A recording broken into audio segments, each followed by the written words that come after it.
സത്യത്തിൽ ഒന്നും പറയാൻ പറ്റാത്തൊരവസ്ഥയല്ല ഞങ്ങളെല്ലാവരും ഇവിടെ.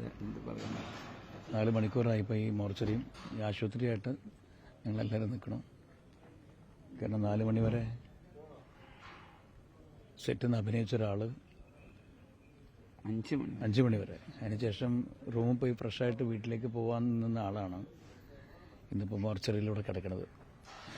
ഞങ്ങൾ 6 മണിക്ക് റൂമിലോട്ട് കയറിയിട്ട് അരമണിക്കൂറിനുള്ളിൽ ഇറങ്ങാമെന്ന് പറഞ്ഞ ആളാണ്.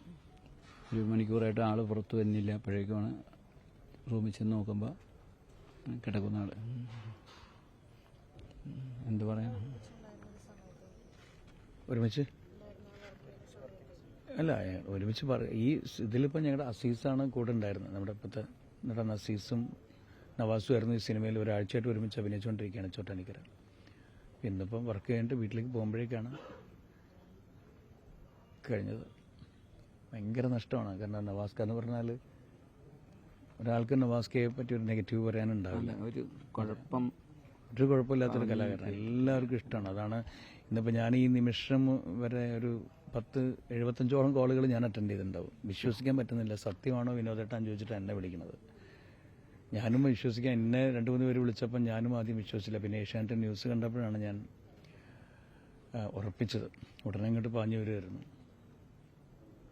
കാരണം കഴിഞ്ഞ അമ്മ അസോസിയേഷൻ്റെ ഫാമിലി മീറ്റിലൊക്കെ എല്ലാവരെയും ചിരിപ്പിക്കുകയും ചിന്തിപ്പിക്കുകയും ചെയ്തിട്ട് പോയാണ്. ഞാനൊക്കെ ഒന്ന് കെട്ടിപ്പിടിച്ചിട്ട് അദ്ദേഹത്തിനെ അഭിനന്ദിച്ചു. നമ്മുടെ അമ്മയുടെ ഫംഗ്ഷൻ കലാഭവനിൽ ഒരു മിമിക്സ് വർക്ക്ഷോപ്പ് വന്നപ്പോൾ ഉദ്ഘാടനം വന്നു 5-ാം തീയതി. അന്ന് വന്ന് കുറേ കഥകൾ പറഞ്ഞു. കലാഭവനിൽ വന്നപ്പോഴുള്ള കഥ, ഞാൻ ഇങ്ങനെ പുള്ളി പരിചയപ്പെടുത്തിയ കഥ, ആബലച്ചനെ പരിചയപ്പെടുത്തിയ കഥ എല്ലാം അന്ന് കുറേ നാൾ കൂടി എനിക്കൊരു കാര്യം പറയാനുണ്ടെന്നും പറഞ്ഞിട്ട് എന്ന് പറഞ്ഞു.